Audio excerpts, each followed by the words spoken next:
이사야 15장이고요. 5절과 6절 두 절 말씀을 우리 같이 한 목소리로 같이 읽겠습니다.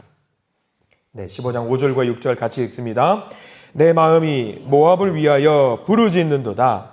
그 피난민들은 소알과 에글랏 슬리시아까지 이르고 울며 루힛 비탈길로 올라가며 호로나임 길에서 패망을 울부짖으니 니므림 물이 마르고 풀이 시들었으며 연한 풀이 말라 청청한 것이 없음이로다. 아멘. 오늘 이 말씀 가운데 하나님의 은혜가 넘치기를 간절히 기도하고 소망합니다. 우리 기도하는 마음으로 먼저 고백하겠습니다. 하나님과 동행하겠습니다. 우리 옆 사람 축복하면서 하나님과 동행하십시오. 아멘. 하나님과 동행하시는 복된 날 되시기를 기도하고 소망합니다. 우리는 이사야 15장 말씀을 계속해서 보고 있는데 열방의 심판이라는 주제로 계속해서 보고 있습니다. 지난 시간에는 이제 바벨론과 아수르와 같은 이제 강대국에 대한 심판에 대한 이야기를 보았습니다. 하나님께서 그렇게 열방을 무너뜨린 이유는요, 그들이 미워서라기보다는 딱 한 가지 이유입니다. 하나님의 자녀들을 살리기 위한 그 이유지요. 오늘도 열방을 심판하신다라는 내용이 나와 있는데, 오늘은 딱 보셔서 아시겠지만 어느 나라를 심판한다라는 내용이냐면 모압이라는 나라예요. 모압이라는 나라. 이 모압이라는 나라는요, 우리가 성경에 사실 이제 이스라엘 주변에 있는 나라들은요, 전부 다 이스라엘과 연관이 되어 있는 나라예요. 혈연이라든가 지연으로 이제 연관이 되어 있는 나라인데, 모압은요 이스라엘과 가까운 나라예요. 바로 옆에 붙어 있는 나라이고요. 요단강 하나만 건너가면은 이 모압이라는 나라가 붙어 있습니다. 그리고 이 모압이라는 나라는요 조상이 같아요. 이스라엘과 조상이 같습니다. 그 옛날 이제 아브라함이 하나님의 부르심을 받아서 이제 먼저 가나안 땅에 왔던 적이 있습니다. 그때 아브라함 혼자 온 게 아니라 아브라함이 딸린 식솔들이 있잖아요. 그 중에 식솔이 한 명 있었죠. 유일한 혈육이 있었는데 롯이 있었어요. 롯이라는 사람, 조카 롯이라는 사람과 같이 왔어요. 나중에 이제 이 가나안 땅에 오면서 아브라함과 같이 살면서 이제 떨어져서 독자적으로 생존을 하게 되는데, 롯이 그때의 어느 땅으로 가냐면 여러분 아시죠? 소돔과 고모라. 그래서 소돔이라는 도시에 가서 살게 됩니다. 소돔이라는 곳이 나중에 타락을 해서 하나님께서 그 소돔을 멸망시키시는데, 그때 롯은 하나님이 살려주셔요. 천사를 보내서 롯을 살려주시는데 롯의 식솔이 다 도망 나오는데, 그때 롯의 아내가 뒤를 돌아보는 바람에 거기서 죽임을 당하게 되지요. 도망을 가서 따로 사는데, 따로 살면서 이 롯이 큰딸과 작은딸과 관계를 맺어요. 그러면서 큰딸, 작은딸과 이 후손들이 나중에 장성하게 되는데, 롯의 큰딸이 바로 모압이라는 족속이 만들어지는 계기가 되는 거죠. 그러니까 롯과 큰딸을 통해서 만들어지는 민족이 모압 족속입니다. 그러니까 아브라함과 혈연인 관계죠. 몇 가지 지식으로 한번 우리가 알 수 있다라고 한다면은, 이 롯과 둘째 딸이 맺어지는 이 롯과 둘째 딸 후손이 나중에 암몬이 됩니다. 암몬, 우상을 숭배하는 민족이죠.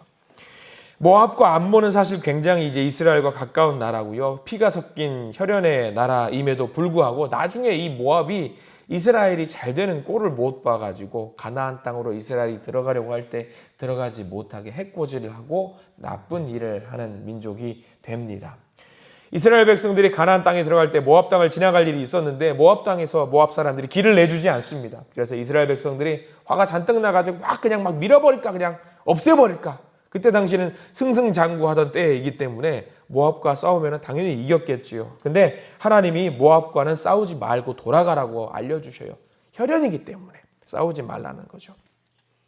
그리고 여러분들 롯이 이제 롯의 후손이 이제 모압인데, 모압하면 떠오르는 여인이 한 명 또 있어요. 누구냐면 이제 롯과 이름이 비슷해요. 나중에 룻이라는 여인이 등장을 합니다.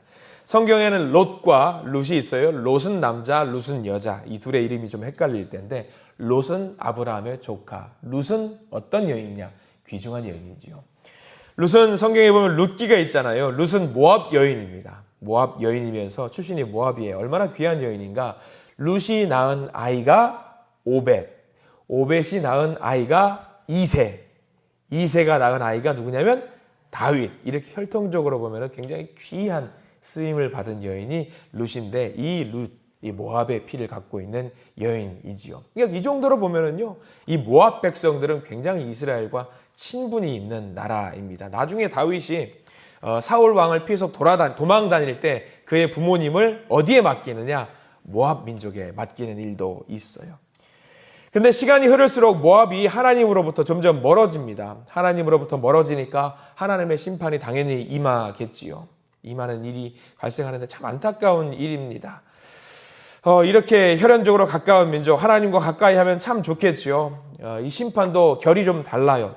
조상은 같은데 이스라엘을 향한 심판은 어떤 심판이냐? 이스라엘 백성들을 살리기 위한 심판. 근데 모압을 향한 심판은 살리기 위한 심판이 아니라 그냥 멸망시키기 위한 심판입니다. 이유가 있겠지요. 왜 차이가 있을까? 간단합니다. 하나님의 편에 서 있느냐, 하나님의 편에 서지 않느냐, 이 차이가 커요.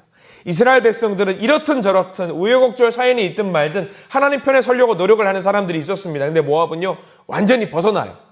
우상을 섬기고 그 우상을 자기들의 신으로 섬기는 일이 있습니다. 그래서 오늘 15장과 16장에 이어서 이 모압을 심판하는 내용이 담겨 있는데, 이 모압을 향한 심판의 메시지를 보면서 우리가 어떻게 이 말씀을 받아 먹어야 되는가? 과연 내가 하나님의 편에 서 있는 사람인가 아닌가? 이거를 정확하게 짚고 넘어갈 필요가 있습니다. 1절부터 한번 볼까요? 1절부터 보면은 모압을 향한 경고의 메시지가 담겨 있어요. 15장 1절 말씀 같이 한번 읽어보겠습니다. 모압에 관한 경고라. 하룻밤에 모압 알이 망하여 황폐할 것이며 하룻밤에 모압 기르가 망하여 황폐할 것이라. 거기 지명이 좀 나옵니다. 알 그리고 기르라는 말인데, 알 이게 무슨 말이냐면 모압의 수도를 말해요. 모압의 수도. 그리고 기르는 모압에서 전투적으로 군사적으로 가장 큰 요충지였다고 합니다. 근데 이만큼 큰 도시면 알과 기르 어떻게 망한다? 하룻밤 사이에 망한다라는 말이 1절에 나와 있는 거예요. 두 번이나 강조가 되어 있습니다. 아무리 그래도 약할지라도 그래도 수도고 군사적인 요충지인데 하룻밤에 망하는 것이 가능할까? 불가능하겠지요. 근데 이게 하룻밤 사이에 망한다라는 것은 누가 그 일을 행한다라는 이야기냐? 하나님이 하신다라는 거예요. 하나님이 하시면 가능하지요. 하룻밤 사이에 뭐 어떤 적국이 와도 하룻밤은 버텨요. 근데 하룻밤도 버티지 못한다라는 이야기는요, 결국 그 일을 하나님이 하신다라는 이야기지요. 그 노래 여러분들 기억하실 겁니다. 그날이 도적같이 이를 줄, 그날이 도적같이 이를 줄, 그 노래 아시죠? 이 노래는 누가 하신다라는 이야기예요? 하나님이 하신다라는 이야기죠. 마찬가지예요. 모압이 아무리 강하고 범위가 넓고 도시가 강력할지라도 하나님이 하시면은 하룻밤 한순간이면 이 나라가 멸망할 수 있다라는 이야기를 이사야가 지금 선포하고 있는 거지요. 우리는 그런 마음 가질 때가 있습니다. 하나님이 과연 심판하시겠어? 사랑이 하나님이시잖아. 하나님이 우리를 그렇게 쉽게 우리를 망하게 두지 않으실 거야. 웬만한 잘못은 넘어가 주실 거야 라고 하면서 우리는 가끔 이렇게 물렁한 생각들을 갖고 있을 때가 있습니다. 근데 오늘 말씀 잘 보세요. 하루면 돼요. 한순간이면 돼요. 우리가 하나님 편에 서 있지 않을 때 한순간이면 우리가 멸망당할 수 있다라는 거죠. 그러니까 우리가 하나님을 알면 알수록 하나님을 더 두려워야 되고요. 하나님을 바르게 섬겨야 되는 겁니다. 하나님 앞에서 자신만만할 수 있는 사람은 한 명도 없을 겁니다. 2절 말씀 볼까요? 2절 이렇게 나와 있습니다. 지명이 계속해서 나오고 있어요. 2절도 한번 읽어볼까요? 그들은 바잇과 디본 산당에 올라가서 울며 모압은 느보와 메드바를 위하여 통곡하는도다. 그들이 각각 머리카락을 밀고 각각 수염을 깎았으며. 2절 말씀에 나와 있는 지명들은요, 하나같이 다 뭘 말하느냐? 종교의 중심지를 말합니다. 예배를 드리는, 제사를 하는 종교의 중심지. 1절은 어떤 종교적인 중심지가 아니라 1절은 어떤 수도 또는 군사적인 요충지였다고 한다면요, 2절에 나와 있는 바잇, 디보는 종교적인 중심지라고 합니다. 이 종교적인 중심지가 하나님을 향한 종교적인 중심지였으면 참 좋겠죠. 근데 그게 아니에요. 2절에 나와 있는 종교적인 중심지는요, 모압이 섬기고 있는 그모스라고 하는 신이 있어요. 그모스라고 하는 신전이 있는 곳을 말합니다. 그러니까 1절에는 알, 기르, 2절에는 바잇, 디본, 드보, 메드바 뭐 여러 가지 지명이 계속 나와요. 4절과 5절도 지명이 계속해서 나오고요. 15장 전체를 통틀어서 지명이 몇 개가 나오냐면 18개가 나와요. 18개.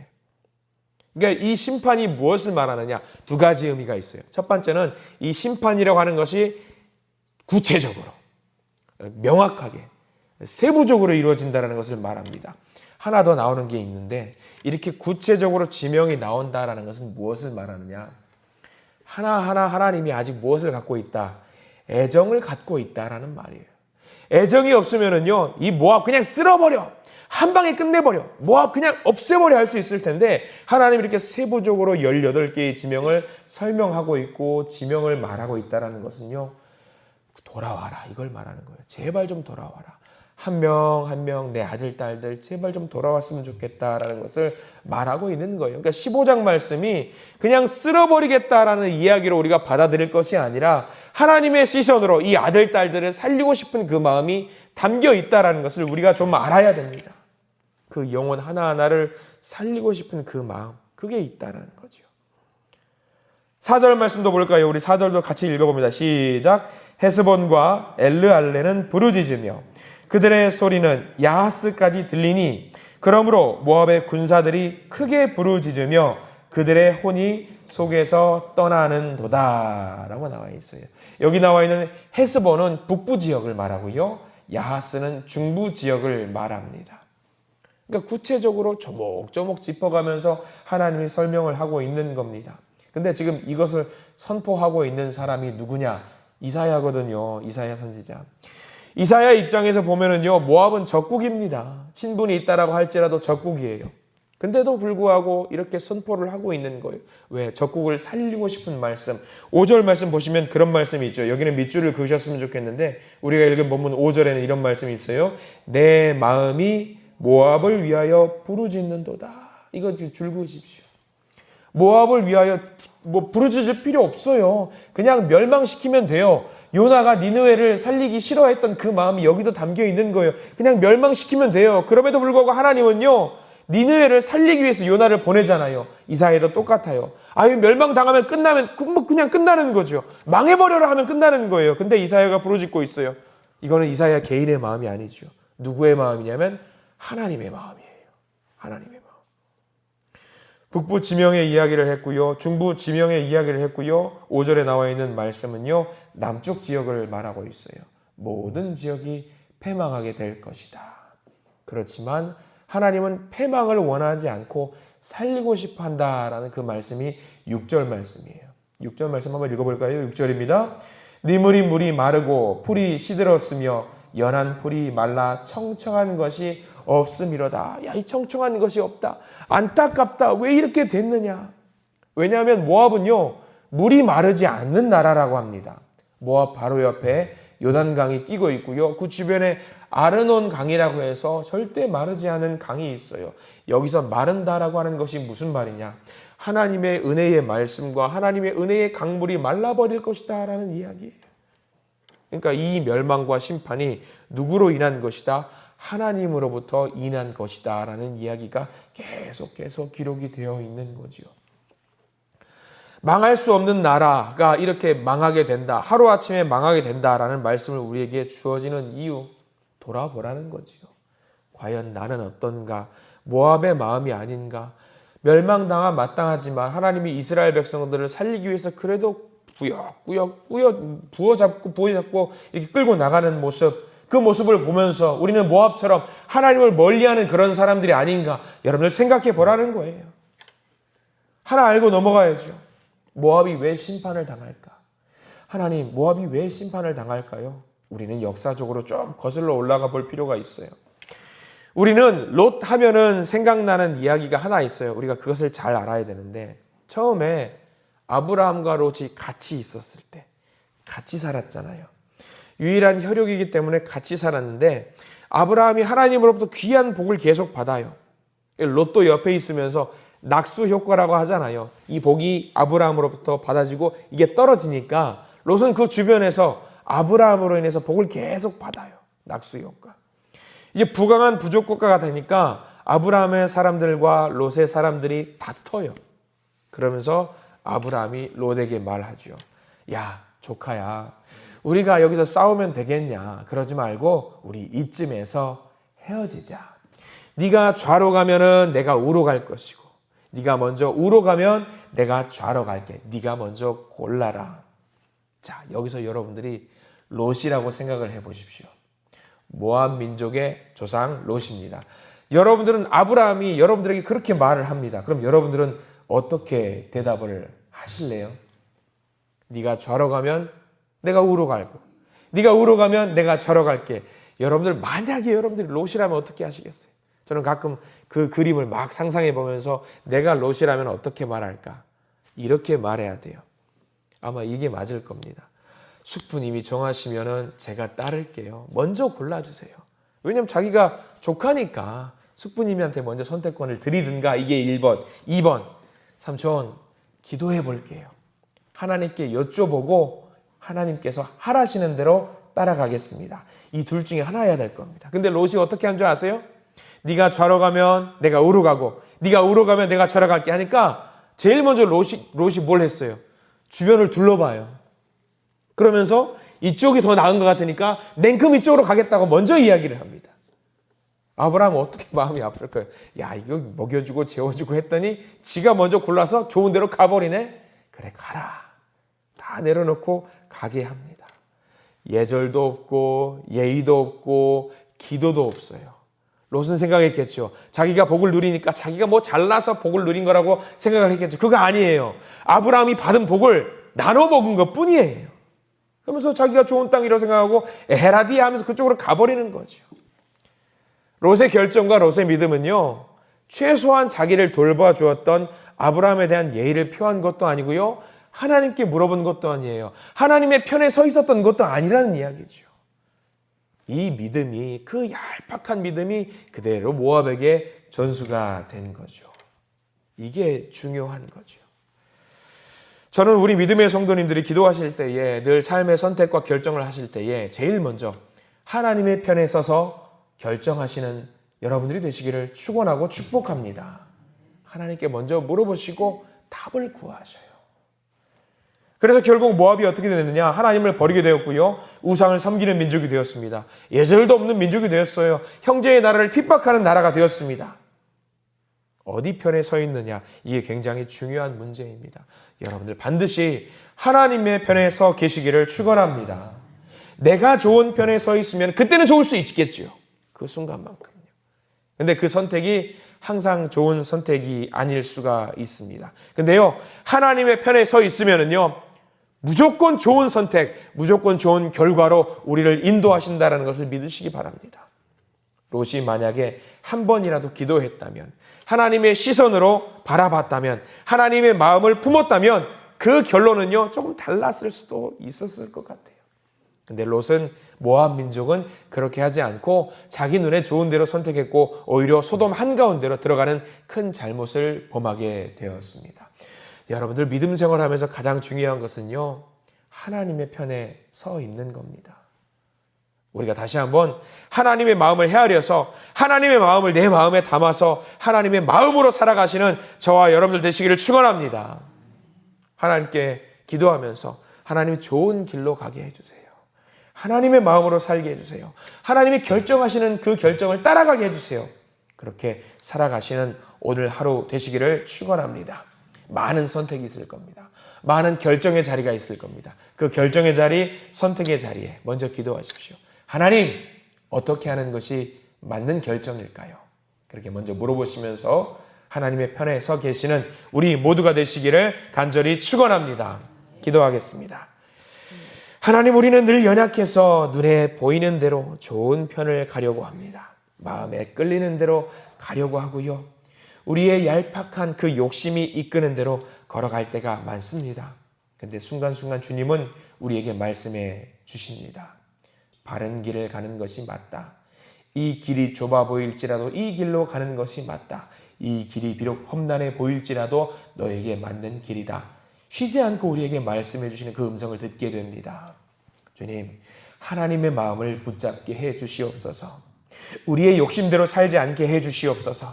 하나님의 뜻대로, 하나님의 말씀대로 하나님의 편에 서 있게 해 주시옵소서. 그 길로 갈 때에 우리를 붙잡고 가시는 하나님의 뜻을 바라보기를 소망합니다. 부지런히 그 길을 따라가면서 하나님이 기뻐하시는 결정과 선택만 할 수 있는 우리가 될 수 있도록 저희들 인도해 주시옵소서. 예수 그리스도 이름으로 간절히 기도드립니다. 아멘.